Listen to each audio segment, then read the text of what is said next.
नमस्कृत्य नरं चैव नरोत्तमं देवीं सरस्वतीं व्यासं ततो जयमुदीरयेत्।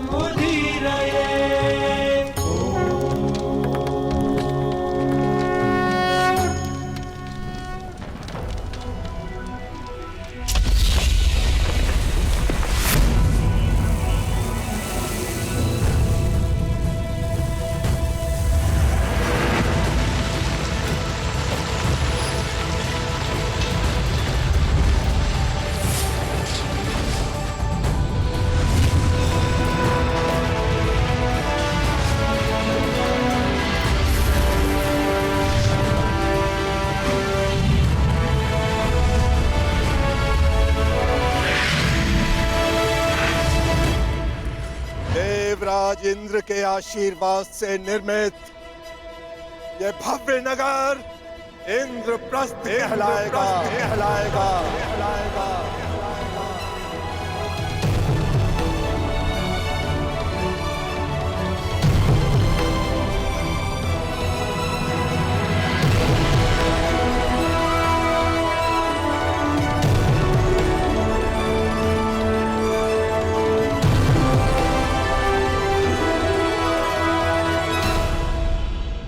मैं ये इंद्रप्रस्थ धर्मराज युधिष्ठिर को भेंट करता हूँ। मैं आपका आभारी हूँ भद्र विश्वकर्मा। मैंने तो केवल अपने मुक्त होने का ऋण चुकाया है। धन्यवाद के पात्र तो वासुदेव कृष्ण है। मेरा आभार स्वीकार कीजिए वासुदेव। मैं युधिष्ठिर से धन्यवाद नहीं स्वीकार करूंगा।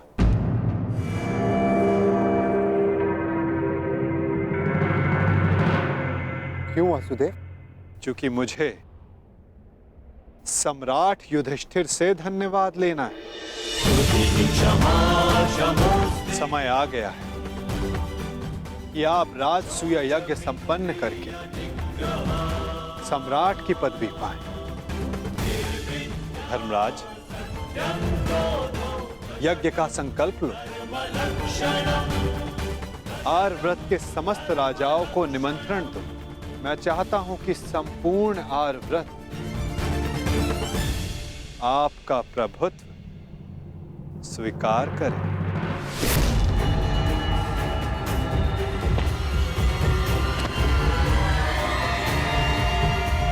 वो महाअभिमानी भी जिन्हें लगता है कि पूरे संसार में उनका कोई तोड़ नहीं।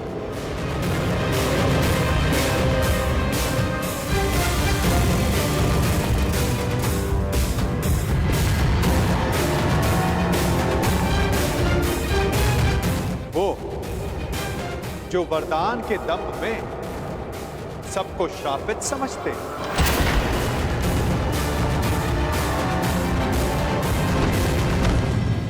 वो जिनका प्रारब्ध इस राजसूय यज्ञ से जुड़ा है। आइए आइए छेदी नरेश, स्वागत है आपका।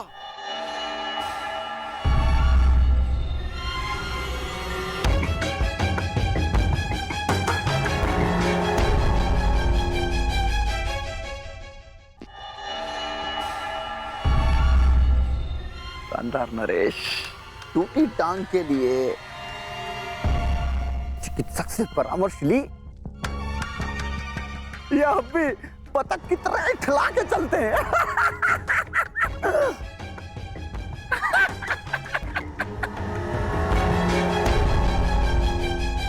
केश जितने श्वेत हो रहे हैं, दंत पंक्ति उतनी ही काली होती जा रही है।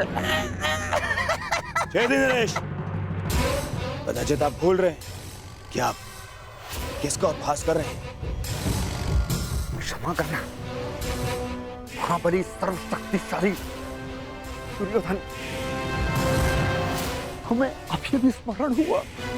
अभी उपहास तो आपका करना चाहिए। क्या? सर्वप्रथम पांचाल नरेश ने आपका उपहास किया। पांचाली के स्वयंवर में उपहास हुआ आपका। और जब आप महाबली सर्वशक्तिशाली सम्राट दुर्योधन बनने वाले थे, उस समय युधिष्ठिर ने मुकुट छीन लिया।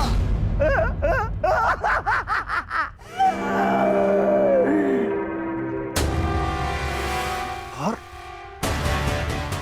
जब तुम युवराज बने, तब तक युधिष्ठिर राजा बन चुका था। राजा!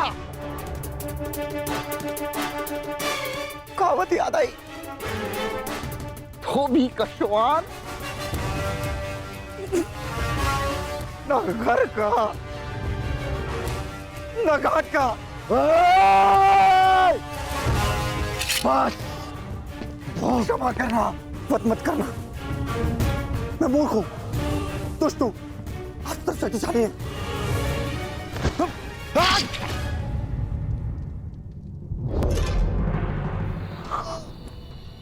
क्षमा करना।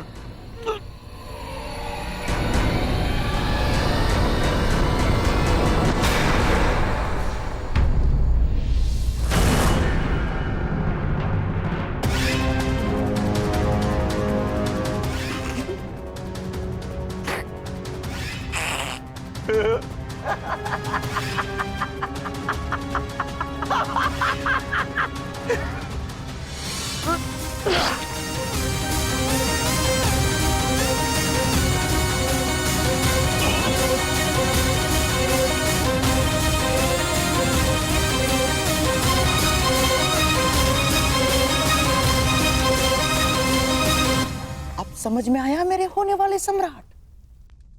मैंने छेदी नरेश को अकेले में मिलने के लिए क्यों बुलाया? इन्हें वरदान है, वासुदेव कृष्ण के अतिरिक्त इन्हें और कोई नहीं मार सकता। हाँ, और वासुदेव कृष्ण भी इनका वध तभी कर सकते हैं जब ये उनके समक्ष 100 अपराध पूर्ण ना कर लें।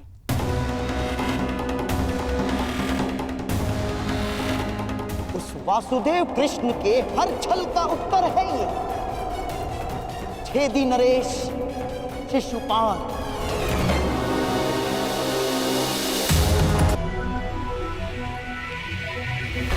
ये माया महल है वासुदेव।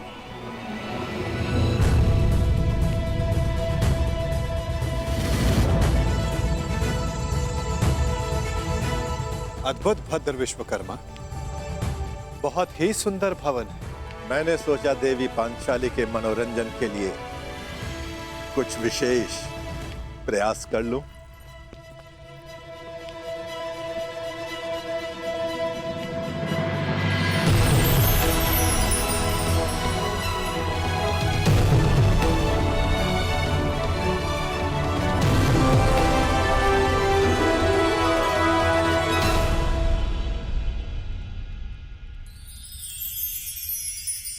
यहां जो जैसा दिखाई दे रहा है वो वैसा कदापि नहीं है।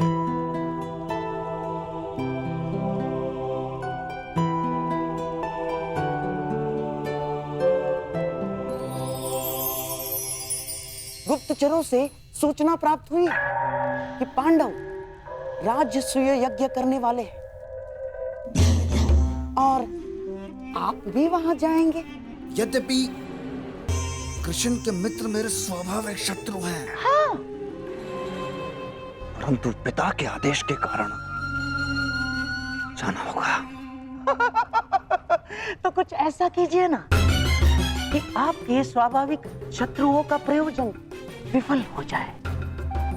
नीति कहती है कि यज्ञ में निमंत्रित अतिथि का अतिथेय द्वारा अपमान हो जाए तो यज्ञ भंग हो जाता है।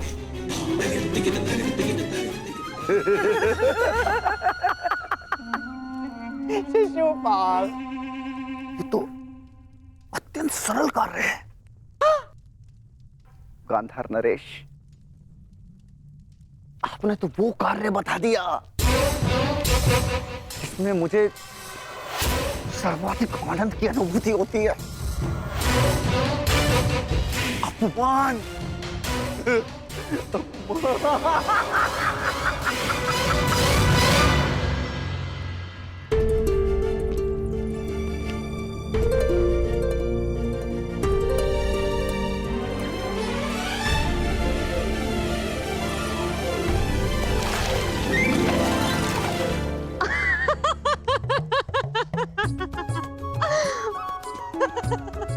अद्भुत ना सका, जहाँ जल दिखता है वहाँ भूमि है, और जहाँ भूमि दिखती है वहाँ जल।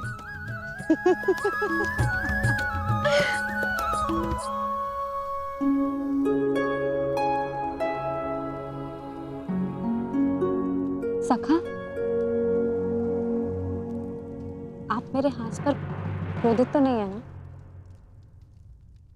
सखा हूं, क्रोधित कैसे हो सकता हूं?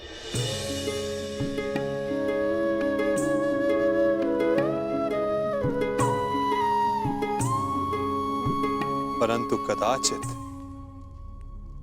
कोई और क्रोधित ना हो जाए। प्रणिपात माता, निमंत्रण भेजे जाने के लिए प्रस्तुत है।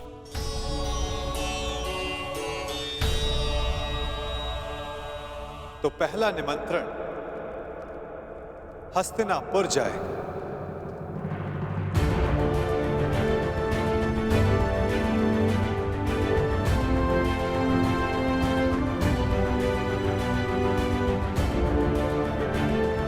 क्या हुआ पार्थ? कुछ व्यथित दिखाई देते हो। हाँ माता, शंका है कि क्या दुर्योधन यहां आना स्वीकार करेगा? उसे तो हमारी उन्नति तनिक भी नहीं सुहाती, और यदि वो यहां नहीं आया तो माता कुंती यहां अकेली कैसे आएंगी? प्रयास करना हमारा कर्म है पार्थ, और ये कर्म बिना परिणाम सोचे करना होगा। कदाचित फल हमारे हित में हो। मैं हस्तिनापुर निमंत्रण स्वयं लेकर जाऊंगा, क्योंकि केवल माता कुंती को नहीं, तुम्हारे कुछ और संबंधियों को भी यहां लेकर आना है।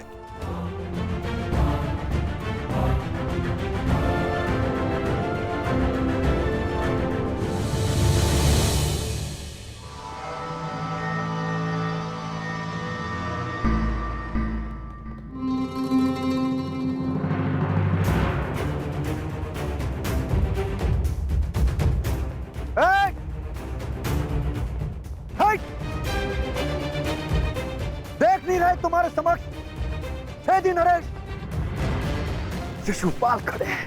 तो छेदी नरेश, तुम भी जान लो कि तुम अंगराज कर्ण के सामने खड़े हो। तो तुम हो अंगराज कर्ण।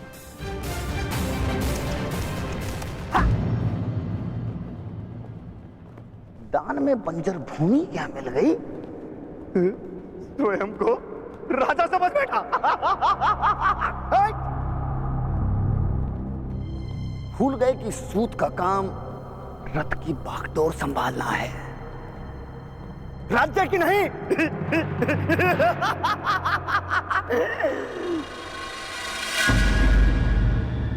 लगता है घर पर वचन देकर आए हो कि जीवित नहीं लौटोगे।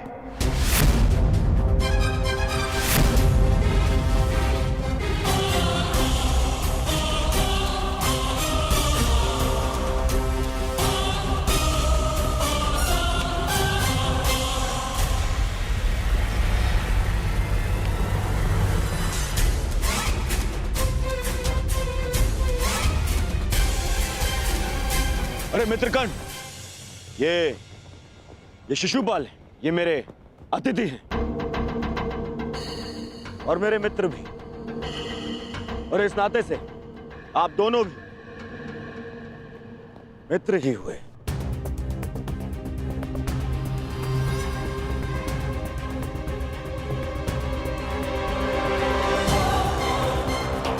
मेरा केवल एक ही मित्र है, और वो हो तुम। और तुम्हारे अतिरिक्त किसी को मित्र बनाना होगा बार चयन में सावधानी बरतूंगा।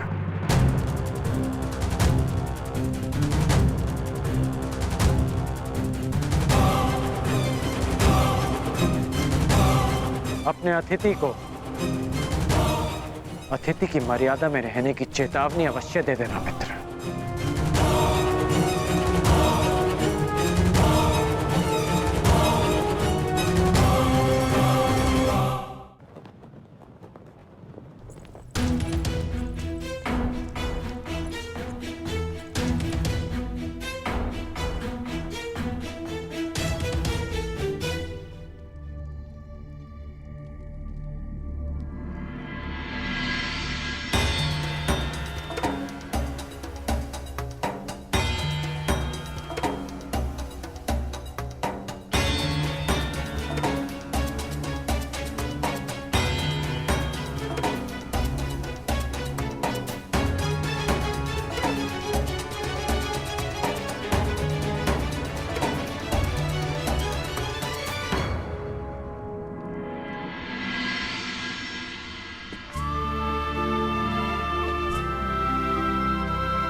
आओ अंगराज, तुम्हारी ही प्रतीक्षा थी।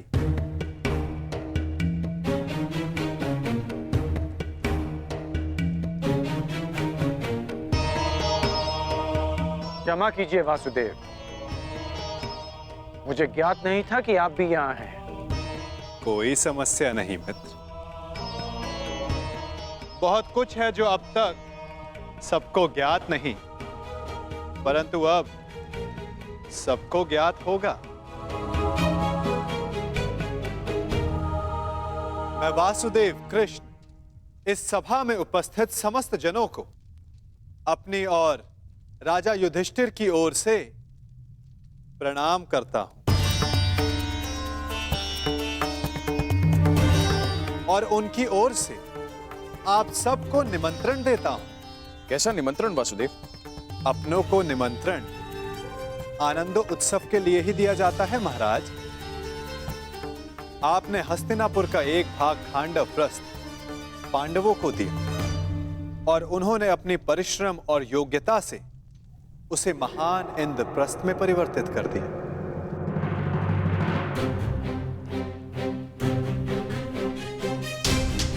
और अब इंद्रप्रस्थ एक प्रसन्न और स्वतंत्र देश है और युधिष्ठिर भी उस पर न्याय और धर्म पूर्वक शासन चला रहे हैं।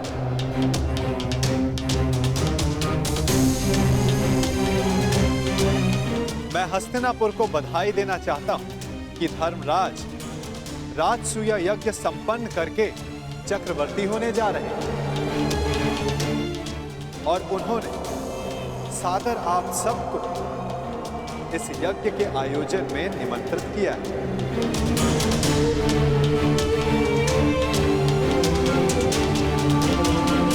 आपके प्रति उनके आदर का अनुमान इस बात से लगाया जा सकता है कि उन्होंने किसी दूत के स्थान पर स्वयं मुझसे आग्रह किया कि मैं आप सबको ये निमंत्रण दूं।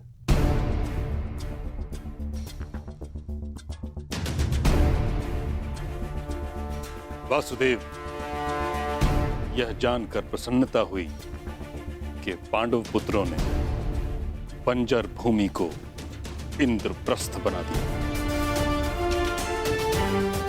महाराज, इस समारोह में हमारा सम्मिलित होना आवश्यक है।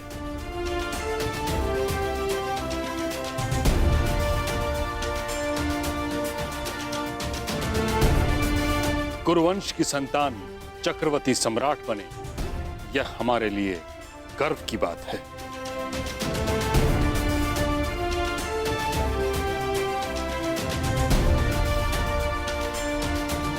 ये कुरु परिवार के लिए अवश्य गर्व की बात है ताचरी,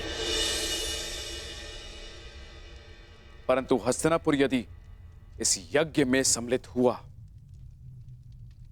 तो क्या यह राजनीतिक रूप से उनकी अधीनता मानने के समान नहीं होगा।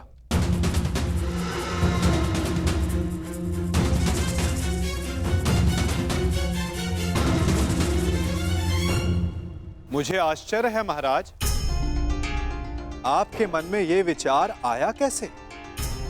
पांडव भी आपके अपने पुत्रों के समान हैं। फिर हस्तिनापुर और इंद्रप्रस्थ एक दूसरे से भिन्न कैसे हुए? पांडव सदा आपका परिवार रहेंगे और आप सदा उनके ज्येष्ठ पिताश्री, जिनकी माता ने परिवार के मान के लिए इंद्रप्रस्थ में नहीं अपितु हस्तिनापुर में रहना श्रेयस्कर समझा, वो पांडव आपको अपने अधीन बनाने का विचार अपने मन में कैसे ला सकते हैं? फिर भी निर्णय आपका है। आप चाहें तो पांडवों को अपना मानकर उन्हें आशीर्वाद दे सकते हैं।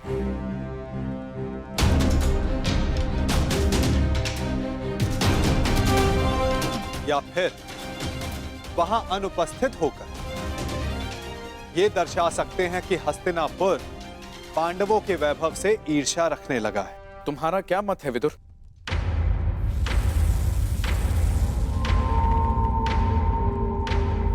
मेरा मत है कि यज्ञ में जाना उचित होगा।